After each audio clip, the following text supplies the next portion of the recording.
Cork operating by bus crew. If Cork is not your destination, please identify yourself to the nearest cabin crew immediately. Today our traveling company 737-800 model here is aircraft. Please move along the cabin aisle. Take your allocated seat. Your seat has been allocated to comply with safety balance rules for our own safety. Once you comply on seat.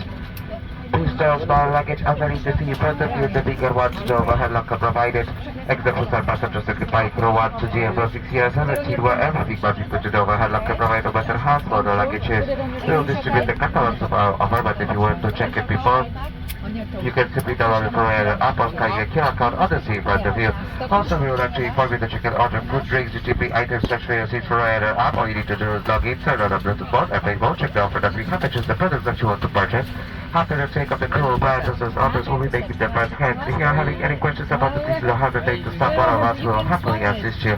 Thank you for your cooperation. As we demonstrate the safety features of this aircraft, these features may differ from aircraft that you have flown on before. Please remove headphones for this demonstration. All emergency exits are indicated by a red exit sign, and the floor path markings will guide you to the nearest exit in an emergency. The exits are located on both sides of the aircraft, at the front, in the middle, and at the rear of the cabin. All exits are also shown on the safety card. The nearest exit may be behind you. In case of an emergency evacuation, you must leave all your hand baggage behind. To fasten a seatbelt, insert the metal end into the buckle and secure by pulling the loose end. To open a seatbelt, lift the buckle cover. In case of a loss of cabin pressure, masks like this will drop automatically from the panels above your heads. Remain seated and pull down firmly on the mask to start the flow of oxygen. Place the mask over your nose and mouth, secure with the strap, and breathe normally. Don't worry if the bag does not inflate. Oxygen is flowing. Fit your own mask first before helping anyone else. The life jackets are stowed in a pocket beneath your seat or in the panel above your head. If it's needed, remove the jacket from its packet and place it over your head. Bring the strap around your waist, clip at the front, and secure as shown. To inflate the life jacket, pull down sharply on the red toggle. There is a mouthpiece for further inflation or deflation and a light to attract attention. Do not inflate your life jacket until you are outside the aircraft. Before takeoff, please study the safety card located within the area you are seated, as it includes important safety information specific to this aircraft type. It is essential that cabin signs and instructions given by the crew are followed. We would like to remind you that smoking is not permitted anywhere on board. Your hand baggage must be securely stowed in the overhead locker or under the seat in front of you, and it must not block any aisle or exit. Now please ensure that your seatbelt is securely fastened, tray table folded, armrests down, and window blinds open. For your safety, we recommend that you keep your seatbelt fastened at all times. Portable electronic devices such as tablets and mobile phones in flight mode may be used throughout the flight. Please select flight mode now and hold your device securely or place it in a pocket. If your device or its battery is damaged, hot, produces smoke, is lost, or falls into the seat structure, please inform the cabin crew immediately. Larger devices, including laptops, must be switched off and stowed in your cabin baggage for takeoff and landing. Thank you for your attention. Please sit back, relax, and enjoy the flight.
Wszelki bagaż, który Państwo wyciągnęli podczas lotu musi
Doors, the one in the